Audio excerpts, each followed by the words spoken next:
Have you ever looked around, maybe one quiet morning, and thought to yourself, why didn't anyone tell me it would feel like this? We grow up hearing stories about retirement, the joy of grandkids, maybe even the freedom to finally rest. And yes, some of that is true. But there's another side, one that slips in gently, often unnoticed.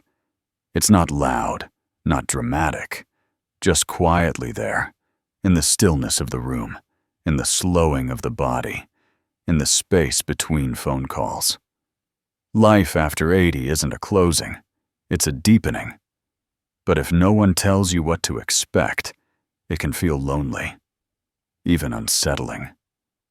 That's why today, I want to sit with you, like an old friend would. Not to give advice or cheerlead, just to say, I see you, and you're not alone. Let's take a soft walk through 5 quiet truths about this season of life. Not to scare, not to sadden, but to gently prepare your heart so you can meet what's coming with steady hands, a full breath, and maybe even a little peace. Chapter 1. Loneliness after 80. Why your social circle shrinks. Have you noticed how quiet the days have become? Not just the peaceful quiet of a morning sunrise, but the kind that lingers deep in the room after dinner. The kind of quiet that reminds you, the phone didn't ring today. No one stopped by. And it's been a while since someone truly asked how you're doing. It doesn't happen all at once. In your 60s and 70s, life still feels full.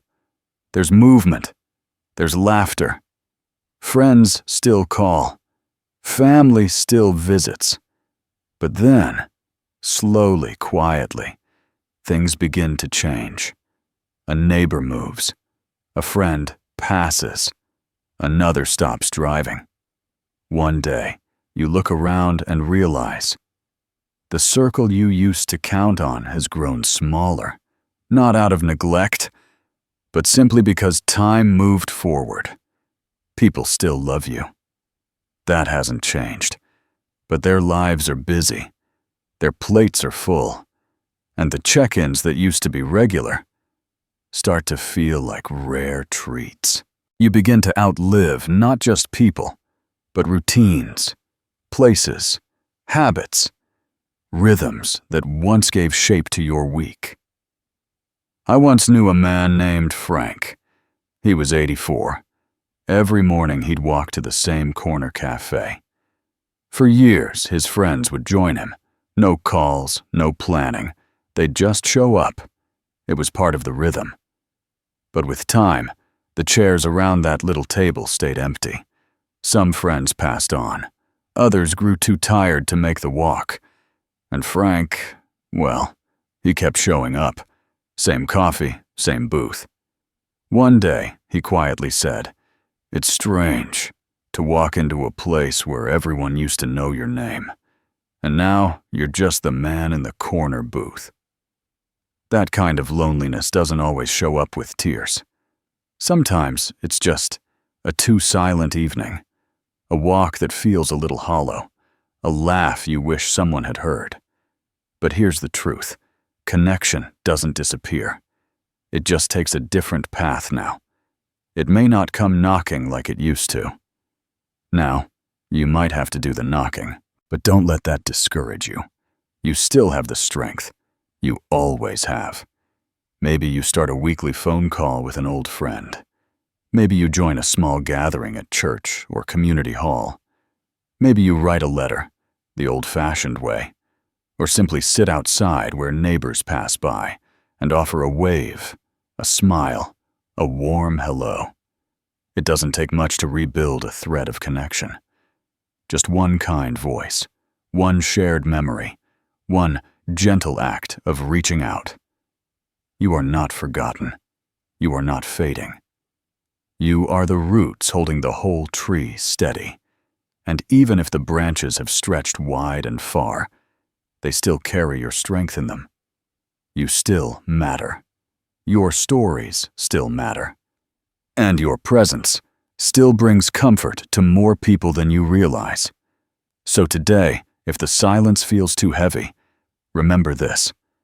Someone out there would be grateful just to hear your voice. And you have the power to offer that light.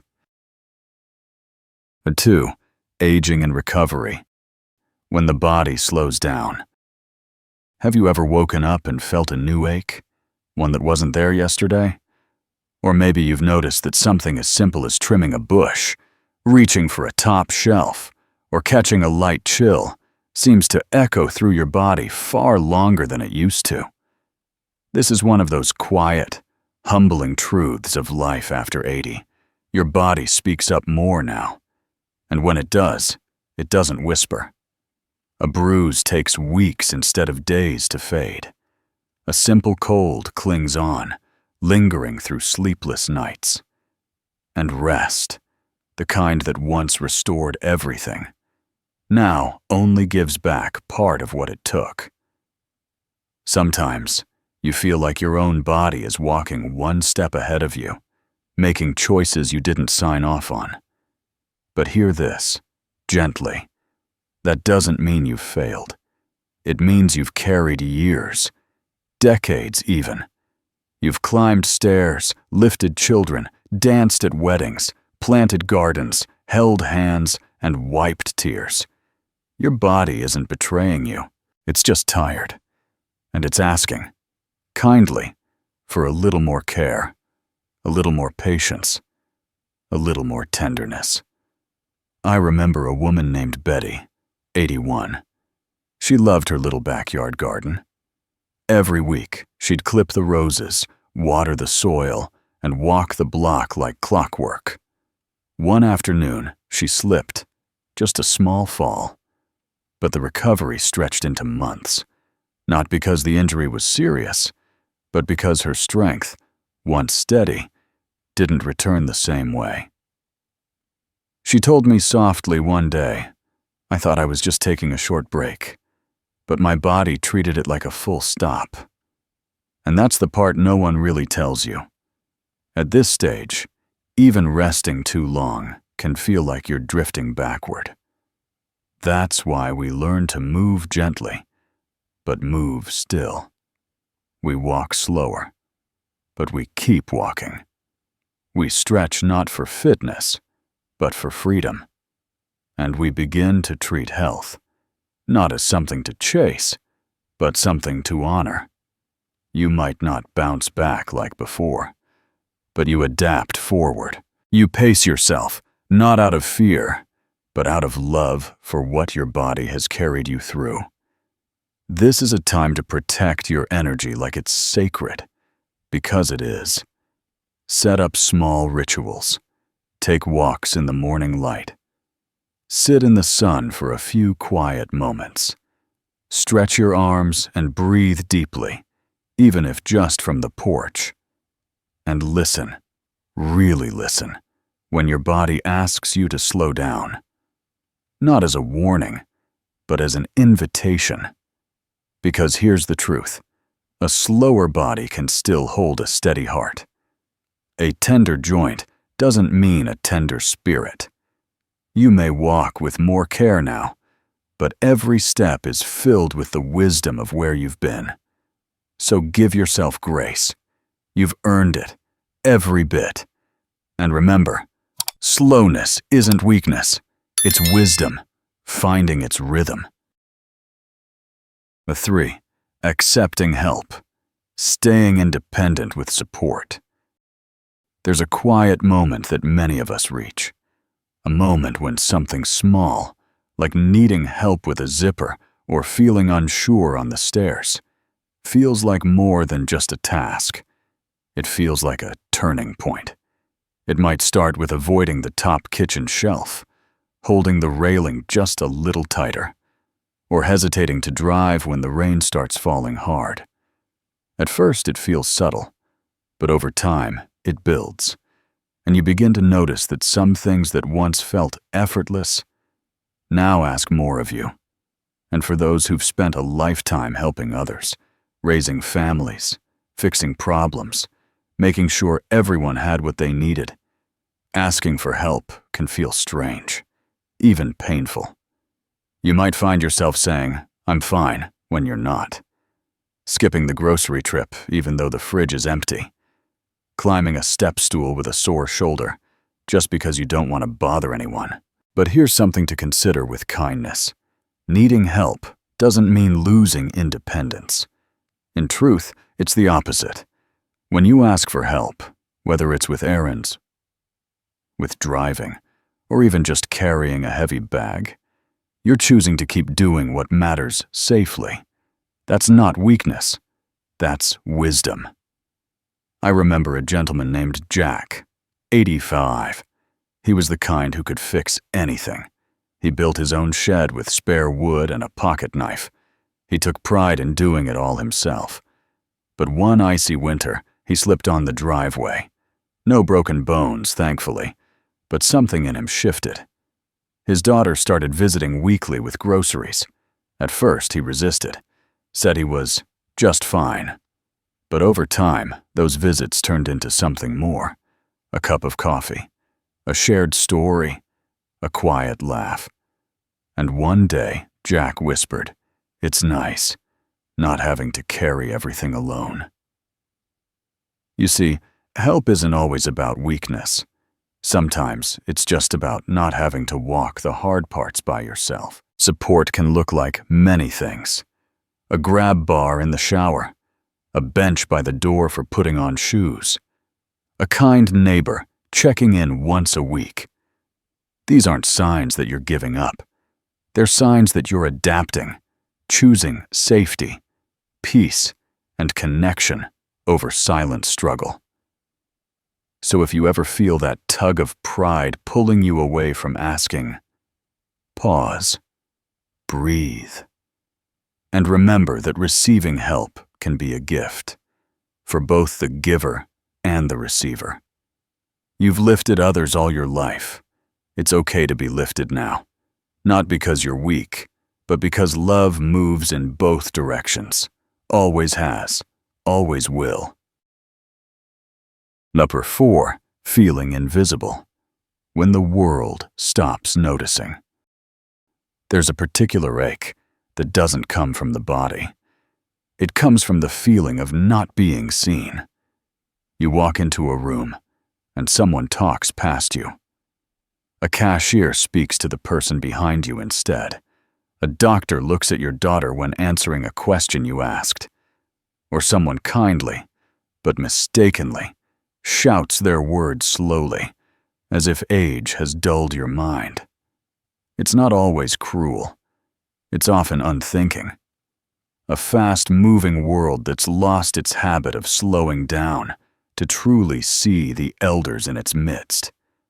But no matter the reason, that sense of being invisible can settle in the soul like dust.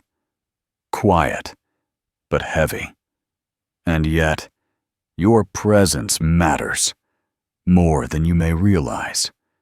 You carry stories the world needs, laughter that's survived storms, insight that can't be found in any book or article. You've walked through times others only read about, and that alone is reason enough to be heard. I think of Margaret, 86, who volunteered at a small museum. She had lived through the very decade they were displaying. One afternoon, a visitor asked a historical question, and the young staff answered as Margaret stood quietly nearby. She could have spoken. She should have spoken, but she'd grown used to being overlooked. Later, when I asked how she felt, she smiled softly and said, "I'm used to it." But behind that smile was something else. Not bitterness, but a weariness that comes from being seen as decoration instead of a person. Let me say this clearly. You are not decoration. You are not background noise in someone else's story. You are a living library, a witness to time, a voice still filled with meaning. So speak.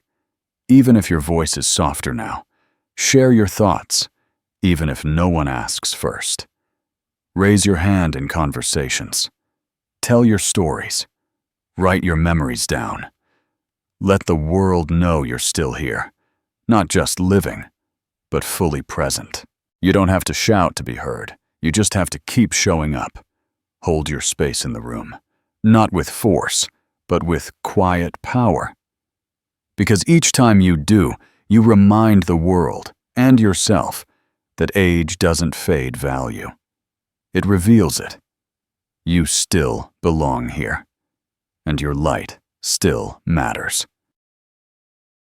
5. Finding purpose after retirement. Letting go of regret. There's a stillness that comes after 80. The calendar isn't as full. The house is quieter, and the clock seems to tick a little louder in the afternoons. And in that stillness, memories rise. You might find yourself lying awake, thinking about moments that slipped by, things you didn't say, trips you never took, forgiveness that came too late, or didn't come at all. Not loud regrets, not dramatic ones, but the quiet kind. The ones that whisper in your heart, "I wish I had." These moments aren't here to punish you. They're not here to make you feel smaller.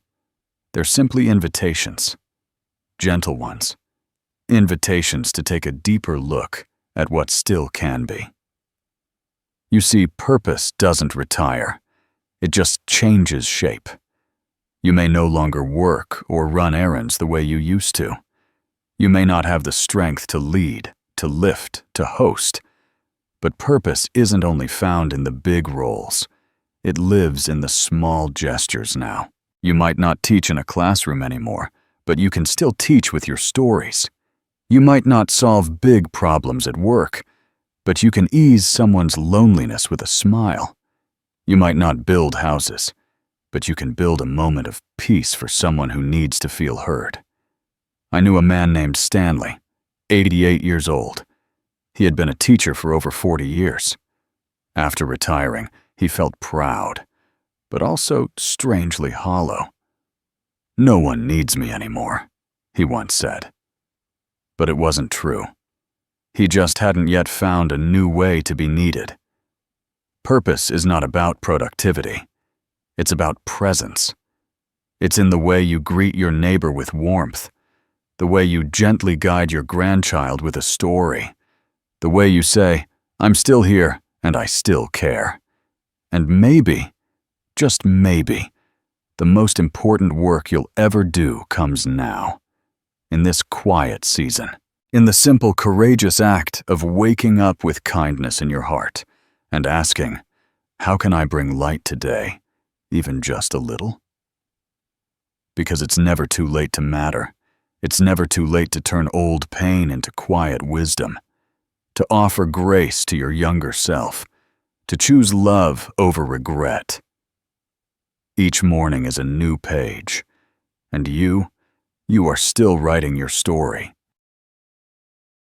Life after 80 isn't the last page. It's the most tender chapter. Yes, it's slower. Yes, some days feel heavier. But this part of your story holds a kind of richness the earlier chapters could only prepare you for. It's where every word matters more. Every glance carries memory. Every breath reminds you that you are still here, for a reason. These 5 truths we've walked through together, they aren't punishments. They aren't signs that you're fading. No, dear one, they are invitations. Invitations to live with greater awareness, to hold your days with care, to soften, yes, but also to strengthen in spirit. You still have choices. You can still choose joy, even on quieter mornings. You can choose to laugh, to verboend, to rest without guilt. You can choose to say, "I'm still growing, just in new ways now." Your journey hasn't ended. It's simply deepened. So hold your space with quiet pride. Speak with softness, but certainty. Give what you can, not out of obligation, but out of love. And if today's message stirred something in your heart, share it. Maybe someone you know is feeling a little lost, a little lonely. Send them this light. Tell me, dear friend, which truth touched you most today? Leave a comment below so we can listen, reflect, and walk forward together, hand in hand, with grace, with courage, and with the quiet strength that only a life well lived can hold. You're not alone. You're not behind. You're exactly where your heart is needed most.